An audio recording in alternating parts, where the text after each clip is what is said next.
ఫిలిప్పీలకు రాసిన పత్రిక 4వ అధ్యాయము 5వ వచనం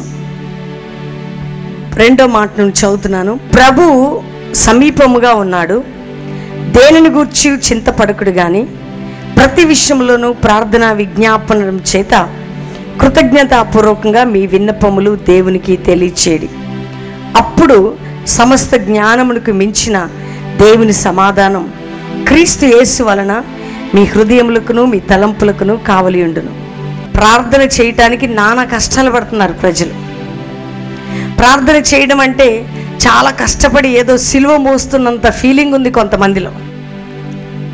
ప్రార్థన చేయటం అంటే చాలా అది ఏంటో, ఎంతసేపు చేయాలి, ఎన్ని గంటలు చేయాలి, ఎంతసేపు ఉండాలి అని కష్టంతో భారంతో బరువుతో చేస్తున్నారు ప్రార్థన. ప్రార్థన అంటే అది కాదు దేవుని బిడ్డలారా. ప్రార్థన అంటే ఏంటంటే నువ్వు ఎవరితో మాట్లాడుతున్నావంటే దేవునితో మాట్లాడుతున్నావు. దేవుడు ఎక్కడ ఉంటాడు అంటే నీకు సమీపంగా ఉంటాడు. చూడండి, నువ్వు దేవుని సన్నిధిని వెతుకుతున్నావు, దేవుణ్ణి వెతుకుతున్నావు. నువ్వు అడుగుతున్నావు, ప్రభువా నాతో మాట్లాడు, నన్ను దర్శించు, నాకు విడుదలేమని వచ్చావో, లేకపోతే సమస్య గురించి వచ్చావో, మీ కుటుంబ పరిస్థితులు బాగాలేక వచ్చావో, లేకపోతే ఇతర రోగాల గురించి వచ్చావో, దేని గురించి వచ్చావో. చూడండి, బలవంతంగా చేసేది ప్రార్థన కాదు, కష్టంతో చేసేది ప్రార్థన కాదు. ప్రార్థన అంటే దేవునితో మాట్లాడడం. మన పిల్లలు బలవంతంగా మనతో మాట్లాడితే మనకు చాలా బాధ ఉంటుంది. పిల్లలు మనం పిలవగా వస్తే ఎంతో బాధ అనిపిస్తుంది. ప్రార్థన అంటే ఈ రోజుల్లో క్రైస్తవులకి ఏ విధంగా అలవాటు అయిపోయిందంటే, అన్ని సంస్థలు సంఘాలు ఉంటున్నాయి, ఇక వారు ప్రార్థన చేస్తున్నారు కదా, నేనెందుకు చెయ్యాలి? బైబిల్ ఏం చెప్తుందంటే, అపోస్తలుడైన పౌలు ఏమంటారంటే, ప్రభువు నీకు సమీపంగా ఉన్నాడట. ఎక్కడున్నాడట? ప్రభు నీకు సమీపంగా ఉన్నాడు, దేనిని గూర్చి చింతపడకుడు గాని ప్రార్థనా విజ్ఞాపనల చేత కృతజ్ఞతాపూర్వకంగా మీ విన్నపములు ఎవరికి తెలియజేయాలట? విన్నపములు తెలియచేయటమే ప్రార్థన అండి. ఏంటది చెప్పాలి?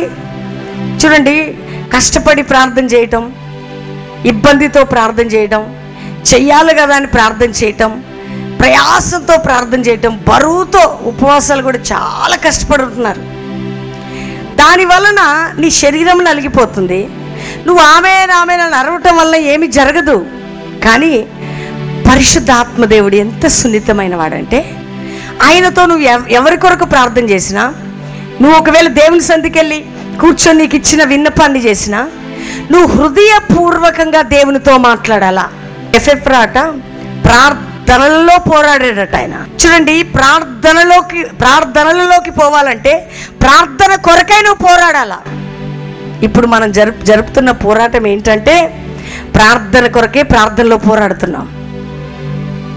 ఇంకా ప్రార్థనలోకి వెళ్ళలేదు. అర్థమైందా మీకు? చూడండి, ప్రార్థనలలో ఎఫెఫ్రా గురించి అపోస్తలుడైన పౌలు మంచి సాక్ష్యం చెప్తాడండి. ఇతడు సంపూర్ణులు మీరు కావాలని, మీరు అన్ని విషయంలో కొదవలేని వారు కావాలని, ఇతడు ఎఫెఫ్రా అనే అటువంటి నా తోటి సహోదరుడు మీ గురించి ప్రార్థనలో కాదు ప్రార్థనలలో పోరాడుతున్నాడట. ఎందులో చెప్పండి? మనకి ప్రార్థనలోకి వెళ్ళటానికే కష్టంగా ఉంది. కొలస్సీలకు రాసిన పత్రిక 4వ అధ్యాయము 12వ వచనం, మీలో ఒకడు క్రీస్తు యేసు దాసుడినైనా ఎఫెఫ్రా మీకు వందనాలు చెప్పుచున్నాడు. మీరు సంపూర్ణులను, ప్రతి విషయంలో దేవుని చిత్తమును గూర్చిన సంపూర్ణ నిశ్చయిత గలవారై నిలకడగా ఉండవల్లని ఇతడు ఎల్లప్పుడూ మీ కొరకు తన ప్రార్థనలలో పోరాడుచున్నాడు. ఎందుకు పోరాడుచున్నాడట? పెళ్లి కావాలని పోరాడుతున్నాడా? పిల్లలు పుట్టాలని పోరాడుతున్నాడా? ఉద్యోగం రావాలని పోరాడుతున్నాడా? మీలో ఒకడు ఎవరండి? ఎంత మంచి మాట చెప్తున్నాడు పౌలు ఒక వ్యక్తి గురించి.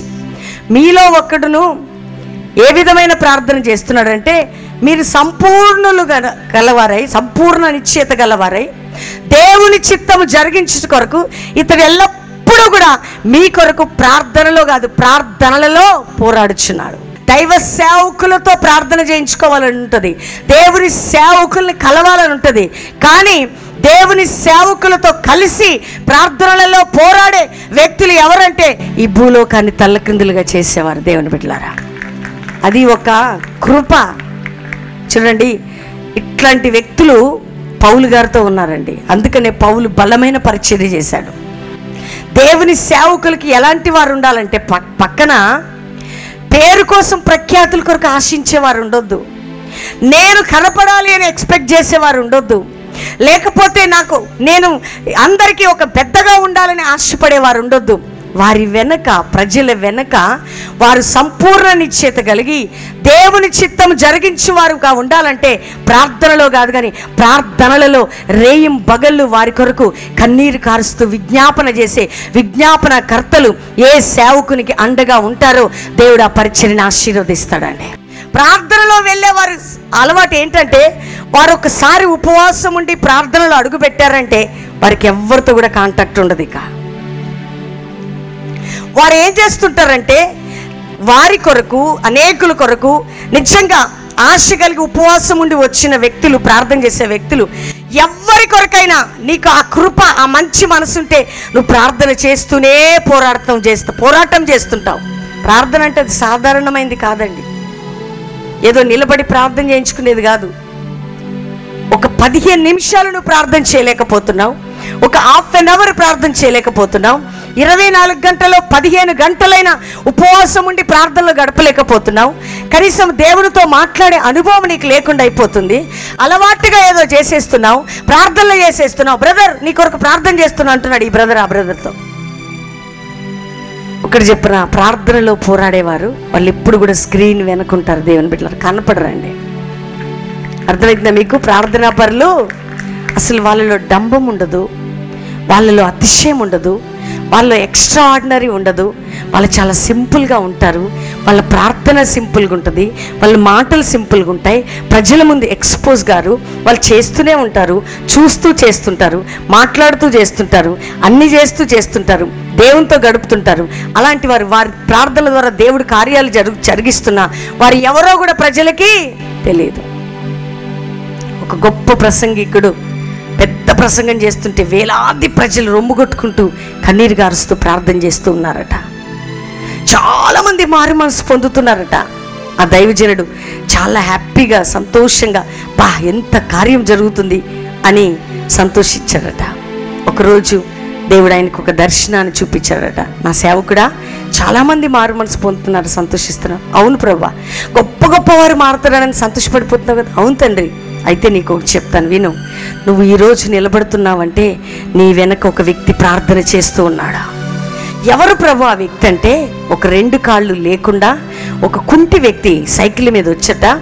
ఈ దైవజనుడు ఎక్కడ మీటింగ్స్ పెడితే వెనక గ్రౌండ్లో వెనక నిలబడి ఆ సైకిల్ మీద అలా కూర్చొని ఈ సేవకుడు ప్రసంగిస్తున్నంతసేపు, ఈ సేవకుడు దేవుని యొక్క వాక్యాన్ని బోధిస్తున్నంతసేపు కన్నీరు కారుస్తూ చేతులు జోడించి ప్రార్థన చేస్తుండగా దేవుడు ప్రజలను దర్శించడం మొదలుపెట్టాడంట. దేవుని బిడ్డలారా, ఇంతమంది ప్రజలు ఈరోజు రక్షణ మార్గంలోకి వస్తున్నారంటే నా ప్రియ సేవకుడా, ఒక కుంటి వ్యక్తి నీ పక్షంలో ప్రార్థన చేస్తున్నాడు.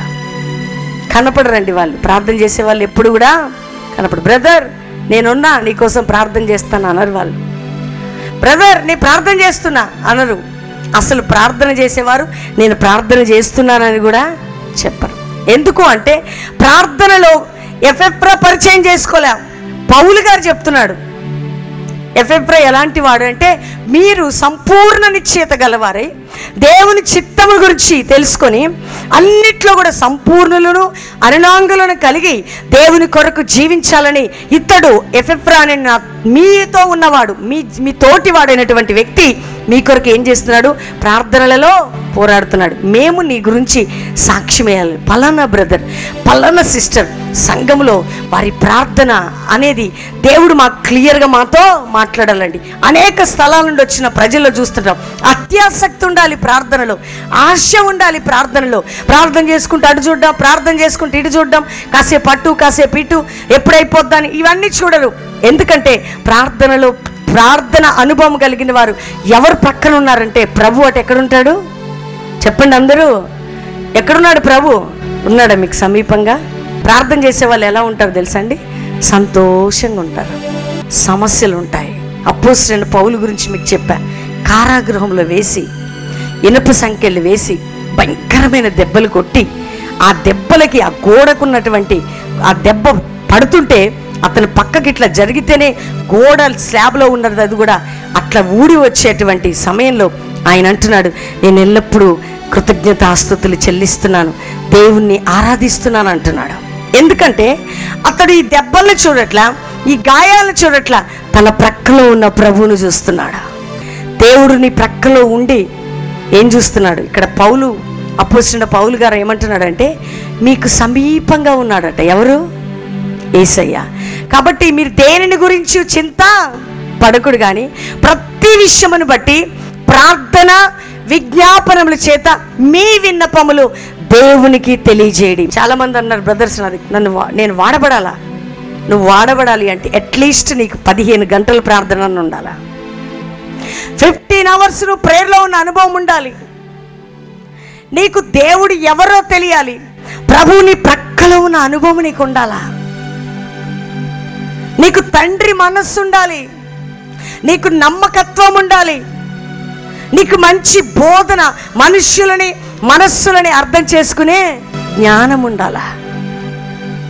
ఉట్టికినే కాదండి, నాకు మొరపెట్టుము నీకు నేను ఉత్తరం ఇచ్చేదను, గ్రహింపలేని విషయాలు నీకు నేను బయలుపరుస్తా. చూడండి దేవుని బిడ్డలారా, ప్రార్థన ఏ టైంలోనైనా ఏ సందర్భంలోనైనా మనం చేయొచ్చండి. మనసుంటే మార్గం ఉంటుంది అంటారు. చూడండి ఎంతమంది ఈ లోకంలో ఎంత బిజీ షెడ్యూల్స్లో ఉన్నా దేవుని సన్నిధికి వచ్చి దేవునికి మొరుపెట్టి నీ విన్నపాలు, నీ విజ్ఞాపన, నీ ప్రార్థన దేవునికి తెలియజేసే టైం లేకపోతే నువ్వు దేవుని కార్యాలు నీ జీవితంలో చూడలేవు. ఇక్కడ ఎఫెఫ్రా చేస్తున్న పని ఏంటంటే అనేకుల కొరకు పోరాడుతున్నాడు, అనేకుల కొరకు విజ్ఞాపన చేస్తున్నాడు, అనేకుల కొరకు ప్రార్థన చేస్తున్నాడు. నువ్వు ప్రార్థన చేస్తే తప్పకుండా ప్రభు నీకు సమీపంగా ఉన్నాడు కాబట్టి నీ విన్నపాలకి, అనేకుల విన్నపాలకి దేవుడు జవాబు ఇవ్వటం నువ్వు చూస్తావు. నీకు ప్రార్థన అభ్యాసాన్ని మేము నేర్పుతాం. మేము ప్రార్థన చేయం, కానీ మనందరం కలిసి ప్రార్థన చేయటం ద్వారా మన సమస్యలే గాక మన రాష్ట్రాల్లో, మన దేశంలో, మన పట్టణాల్లో, మన సంఘాల్లో దేవుడు గొప్ప కార్యాలు చేయబోతున్నాడు. దేవుని బిడ్డలారా, ప్రార్థన అంటే ఒక పోరాటం అండి. అది క్రైస్తవులారా రండి ప్రార్థన చేద్దామంటే నా భార్యను చూసుకోవాలని ఒకరు అంటున్నారు, నా భర్తను చూసుకోవాలని మరొకరు అంటున్నారు, నా పిల్లలు చూసుకోవాలంటున్నారు. కొంతమంది కమిట్ అయ్యి వచ్చి వారు సరైన అనుభవంలోకి వెళ్ళలేకపోతున్నారు. అందుకనే ప్రార్థనకు వస్తే మనస్సు నిబ్బరం చేసుకోవాలి. దేవుని బిడ్డలారా, దేని మీదకి వెళ్ళొద్దు, మన మనసు ఎట్టు పోవద్దు. బయట ఒక్కసారి నువ్వు క్యాంపస్లో ప్రేయర్కి అడుగు పెట్టావంటే నీ చేతిలో సెల్ ఫోన్ మోగొద్దు. నీకు ఇంటి విషయాలు వద్దు, ప్రపంచం విషయాలు వద్దు. నీది ఒకటి పోరాటం. అదేంటంటే ప్రజల కొరకు, అనేకుల కొరకు విజ్ఞాపనకర్తగా, ఒక వ్యక్తిగా నేను ప్రభుకి సమీపంగా నా ప్రభు ఉన్నాడు కాబట్టి నా ప్రార్థన ద్వారా అనేకులని ప్రభు కొరకు సంపాదిద్దాం. ఎంత మంచి సహకారండి పౌలు భక్తునికి. చూడండి, అందుకనే పౌలు ఎఫెఫ్రా గురించి రాస్తాడు. చూడండి, కొలస్సీలకు రాసిన అదే పత్రిక 4వ అధ్యాయం 11వ వచనం నేను చదువుతున్నాను. మరి యూస్తు అను యేసు కూడా మీకు వందనములు చెప్పుచున్నాడు. వీరు సున్నతి పొందిన వారిలో చేరిన వారు, వీరు మాత్రమే దేవుని రాజ్యం నిమిత్తం నా జత పనివారై ఉన్నారు. వీరి వలన నాకు ఆదరణ కలిగెను, మీలో ఒకడు అని ఎప్పుడు బోధిస్తున్నాడు. వీరి వలన కొందరట ఎవరికి? పౌలు భక్తునికి ఆదరణగా ఉన్నారంటండి. ఎలా ఉన్నారండి అంటే దైవ సేవకునికి కూడా ఆదరణ కావాలా చెప్పాలా? దైవ సేవకుని యొక్క, దేవుని యొక్క పనిలో వారు జత పని వారిగా ఉండి వారి ప్రవర్తన వలన, వారు చూపుతున్న ఆసక్తి వలన దైవజనుడు ఏం చేస్తున్నాడు? ఆదరణ పొందుతున్నాడు. ప్రియ దేవుని బిడ్డలారా, మీ వలన మీ సేవకుడు ఆదరించబడాలండి. దేవుని సేవకుడు ఎవరి వలన ఆదరణ పొందుతున్నాడండి? ఎవరి వలన? ఆ పనివారి వలన. అంటే వారు ఇప్పుడు చూడండి, ఎఫెఫ్రా ప్రార్థన ఎంత సపోర్ట్ ఇస్తుంది. అక్కడున్న కొందరు వెళ్ళిపోయారు పౌలు భక్తుని విడిచిపెట్టి, కొందరు మాత్రం పౌలు గారితో ఉండి వారు ఏం చేస్తున్నారంటే సహకరిస్తున్నారు. దేవుని బిడ్డలారా, ఏం చేస్తున్నారు? చూడండి, దేవుడు మన వలన తన గొప్ప కార్యాన్ని చేయాలని ఆశపడుతున్నాడు. దేవుడు మన ద్వారా ఒక అద్భుతాన్ని చేయాలని ఆశపడుతున్నాడు. అది దైవ సేవకుడు ఒక్కడే చేయలేడు, కానీ తన సేవకునితో పాటు అనేక మంది యోధులు, ప్రార్థనా పరులు లేచినప్పుడు ఈ భూలోకాన్ని తల్లకిందులుగా చేసే బలమైన కార్యాలు జరుగుతాయి. దేవుని బిడ్డలారా, అది అపోస్తల కాలంలో జరిగింది. మీ ప్రక్కలో ప్రభు ఉన్నాడు. ఉదయం morning 10 o'clock to 2 o'clock meeting prayer జరుగుతున్నప్పుడు పరిశుద్ధాత్మ దేవుడు మీతో అనేక విషయాలు మీరు సంభాషిస్తున్నప్పుడు దేవుడు తప్పకుండా ఏం చేస్తాడు? మీ ప్రార్థన వింటాడు. ఒకవేళ దేవుడు ఇక్కడ ఉన్నాడు, నా ప్రక్కలో ఉన్నాడు, నా సమీపంగా ఉన్నాడు అనే తలంపు నీకుంటే నువ్వేం చేస్తావు? విన్నపములన్నిటిని ఎవరికి తెలియజేస్తావు? ప్రార్థన విజ్ఞాపన చేత. విజ్ఞాపన చేతండి. విజ్ఞాపన అంటే బ్రతిమిలాడడం. విజ్ఞాపన అంటే దేవుణ్ణి మొరపెట్టడం. నువ్వు ప్రార్థనలోకి రావాలని దేవునికి ఇష్టం, నువ్వు ఆయన స్వరం వినాలని దేవునికి ఇష్టం, నువ్వు ఆయనతో మాట్లాడాలని దేవునికి ఇష్టం. ప్రార్థనకు రావాలంటే భయం, ఇంతసేపు ఉండగలనా అని భయం. ఇంతసేపు దేవుడు ఒకవేళ రమ్మన్నప్పుడు పోకపోతే నన్ను ఏమైనా చేస్తాడేమో. దేవుడు ఎప్పుడు అలాంటి వాడు కాదండి. దేవుని దగ్గరికి వచ్చేటప్పుడు మనం సంతోషంగా రావాలి. ప్రార్థనా పరులను ఎప్పుడు కూడా దేవుడు పైకెత్తుతాడా? ప్రార్థన చేసేవారిని ఎప్పుడు కూడా ఆయన హెచ్చిస్తాడు. ఎందుకంటే వారు ఎక్కడుంటారంటే వారికి తెలుసు వారు ప్రభుతో నడుస్తారండి. ప్రార్థన అంటే చిలక పలుకులు పలకటం కాదు. ప్రార్థన అంటే ఏదో చెప్పటం కాదు. ప్రార్థన అంటే చక్కటి మాటలు పలకడం కాదు. ప్రార్థన అంటే గొప్ప గొప్ప మాటలు పలకటం కాదు. ప్రార్థన అంటే మనల్ని మనం తగ్గించుకొని ప్రభువుని వెతకటమే ప్రార్థన. ప్రార్థన అంటే ప్రభువుతో మాట్లాడటం ప్రార్థన. ప్రార్థన అంటే ఇతరుల విన్నపాలు యేసయ్యకి తెలియచేయటం ప్రార్థన. ప్రార్థన అంటే మన సమస్యని, మన వేదనని, మన దుఃఖాన్ని విజ్ఞాపనతో, ప్రార్థనతో ఆయన సమీపంగా ఉన్నాడని ఆయన తెలియచేయటం ప్రార్థన. దానికి నానా తిప్పలు పడిపోతున్నారు ఈ రోజుల్లో క్రైస్తవ సంఘాలు. యేసయ్య ప్రియుడు కాబట్టి ఆ ప్రియుని ముఖం చూస్తూ ప్రియురాలు సంఘమైన నువ్వు ఆయన కళ్ళలో చూసి మాట్లాడుతుంటే మీరు ఎన్ని గంటలు మాట్లాడితే అది తనివి తీరదు. ఎప్పుడు అంటే ఆ ప్రియుడిని నువ్వు ప్రేమించినప్పుడే. ప్రార్థనకి రండి అంటే ముతక చీర కట్టుకొని మురికి వాసనతో కూర్చొని ఆ గంట జేబు చేసి అటు తల తిప్పి ఇటు తల తిప్పి దానికి 10 సార్లు పాటలు పాడి అటు లేపి ఇటు లేపి అటు తిప్పి ఇటు తిప్పి ఎప్పుడు ఫ్రెండ్ అయిపోతుందా, ఎప్పుడు అమ్మగారు వస్తే ప్రార్థన ఎప్పుడు కలిసి వెళ్ళిపోదాం. ఇది ప్రియుణ్ణి కలిసేవారి లక్షణాలు కాదు. ప్రియుణ్ణి కలిసేవారు ఎలా ఉంటారంటే ఆకలి ఉండదు, దాహం ఉండదు, దప్పిక ఉండదు, ఏముండదు. వారెప్పుడు యేసయ్యతో మాట్లాడాలని ఆశ, ఆయన ముఖాన్ని చూడాలని ఆశ. వాళ్ళకి ఎప్పుడు ఒక ఆశ, నా ప్రియునితో గడిపితే నా ప్రియుడు ఎంత సంతోషంగా, నీకు ఎంత ఆనందం ఉంటుందండి. ఆ ప్రియమైన యేసయ్యని చూసుకుంటూ నువ్వు ప్రార్థన చేస్తూ ఉంటే నీ ప్రియుడు దూరంగా ఉండేవాడా? నీ ప్రియుడు ఎక్కడో ఉండి నీ ప్రార్థన వినేవాడా? ఎక్కడుంటాడట ఆయన? ప్రార్థన చేసేవారికి ప్రక్కలోనే.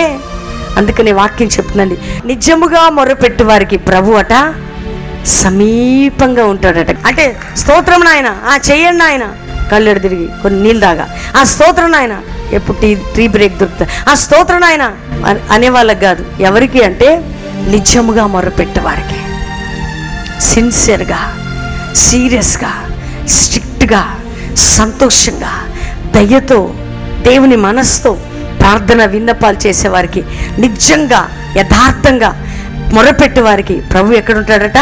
సమీపంగా ఉంటాడట. ఎప్పుడు నా బాధ తీర్చుకొని అవతల పెడదామా, ఎప్పుడు టైం అయిపోతే అవతల పెడదామా. ఇంట్లో గంట ప్రార్థన చేసుకునే అవకాశం ఉన్నప్పటికీ కూడా చేసుకోలేకపోతున్నారు. స్త్రీలు చాలామంది అంటారండి, నాకు టైం ఉండట్లేదండి. కూరగాయలు కోసుకుంటూ ప్రార్థన చేయొచ్చు, గిన్నెలు దోముకుంటూ ప్రార్థన చేయొచ్చు, బట్టలు ఉతుక్కుంటూ ప్రార్థన చేయొచ్చు, వంట చేసుకుంటూ ప్రార్థన చేయొచ్చు, మందిరానికి వచ్చి ప్రార్థన చేయొచ్చు. నీకు ప్రార్థన చేయాలంటే ఏ పనులు నువ్వు చేస్తున్నా ప్రార్థన చేయటం నీకు ఆటంకమేమీ కాదు.